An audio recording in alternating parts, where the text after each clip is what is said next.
Recently, Pop Mart's offline flagship store upgrades have entered an intense rollout phase following the renovations of its Shanghai Shirmao Plaza store, Chengdu IFS store, and Wuhan Wushang Mall Guangwa store, its Zhengzhou Jinghong City store, located in the Huayuan Road shopping district, has also just completed its grand opening as a brand-new, multi-level flagship, a project 3 months in the making. It is now the largest Pop Mart location in central China, unlike the land grab expansion logic of the past decade. This wave of flagship upgrades represents a systematic breakthrough across several key dimensions: site selection, spatial design, and product mix. Viewed alongside Pop Mart's 2025 annual report and public statements from its executives, this round of store iteration is not a superficial image refresh. It is a strategic gear shift that the company has proactively initiated at the height of its high-growth cycle. It is a defining move in Pop Mart's evolution from trendy toy retailer to world-class cultural brand. According to our editor Tony, the Pop Mart flagship store at Jinghong City, located west of Gate 3, covers approximately 800 square meters, occupying part of what was formerly an Air Jordan 2-story flagship space. Since opening on June 9, the store has been generating 6-figure daily sales, in the mid to high range, with annual sales projected to grow more than 30% year-over-year. The Pop Mart we know is changing. Looking at the 4 stores upgraded in this wave, Shanghai, Chengdu, Wuhan, and Zhengzhou, despite differences in city tier and commercial district characteristics, they all share a strikingly unified direction of upgrade, collectively outlining Pop Mart's new standard model for urban flagship stores. First, a shift in site selection logic.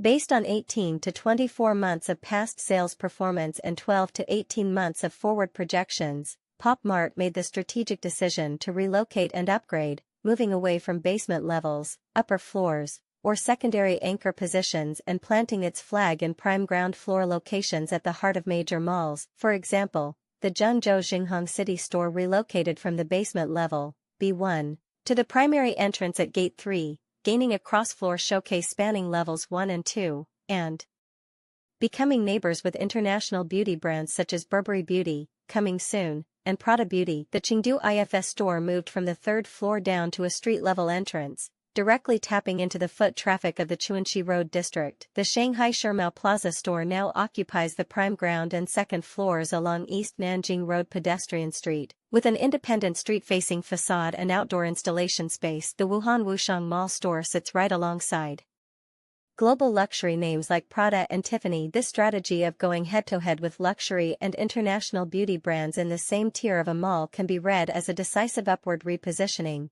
because a prime location is, in itself, a bold declaration of brand strength. Second, a transformation in store format. Early Pop Mart standard stores typically ranged from 50 to 200 square meters, dominated by shelf displays and laser-focused on sales conversion, with little attention to immersive experience or spatial storytelling. The flagship stores in this upgrade wave are generally 3 to 10 times larger than those early formats. They adopt either a dual floor structure, ground floor for foot traffic, upper floor for experience, or a single-level layout divided into multiple interactive zones. This design strikes a balance. The prime location captures both street and mall traffic for efficient sales conversion, while specially designed spaces carry the load of experience, social interaction, and exhibition, elegantly serving both sales efficiency and brand immersion. Third, a reinvention of spatial design. The new generation of flagships has moved decisively away from the feel of a traditional retail shelf environment, instead building scene-driven narratives anchored around IP characters. On the exterior, each store features oversized IP art installations. For instance, the Shanghai Shirmao Plaza entrance showcases a dual-column Labubu tree hollow installation, while the Chengdu IFS store features a 2-story tall Labubu giant tree house that has become a landmark destination for the entire district. Inside, spaces are divided into independent themed zones organized around top-tier IPs, each with its own dedicated color palette, scene installations, and complete product lineup. The in-store experience feels closer to a trendy art exhibition than a conventional retail floor. The overall design language has also shifted from the futuristic tech aesthetic of earlier stores to a refined art luxury sensibility. Wooden ceilings, atmospheric spotlights, and individual display cases all work together to reinforce the visual identity of a high-end cultural brand. Strong earnings. Slower openings, a strategic shift toward quality. Looking back over the past 5 quarters of earnings, Q2 2026 has yet to be released. Pop Mart has consistently hit new records. According to its 2025 annual report, the company generated full-year revenue of 37.12 billion RMB. Adjusted net profit reached 13.084 billion renminbi, surging 284.5% year-over-year, with net profit margin hitting a historic high of 35.1%. Additionally, as announced by Pop Mart on the Hong Kong Stock Exchange on May 12, 2025, Q1 2026 revenue grew 75% to 80% year-over-year. China revenues rose 100% to 105%, with offline China channels up 75% to 80% and online channels up 155%. Yet it is precisely at this earnings peak that Pop Mart has proactively designated 2026 as a year of adjustment and consolidation.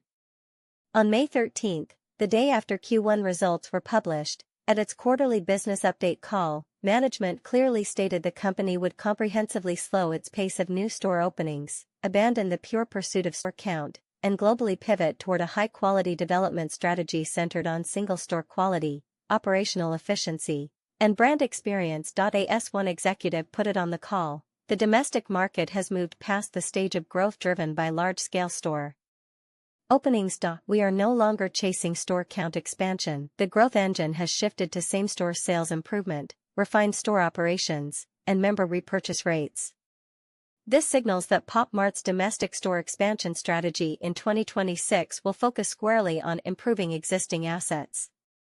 The shift from open more stores to open better stores means Pop Mart will likely gradually close some locations that were hastily opened in the past to claim territory. Stores that fail to accurately convey the brand's positioning or deliver a quality experience. Resources will no longer be spread thin across broad location coverage. Instead, they will be concentrated on flagship stores in core cities, using a fewer but better approach to replace the scattershot expansion of the past. From sales floor to cultural destination. As of December 31, 2025, Pop Mart operates across global markets with a diversified footprint.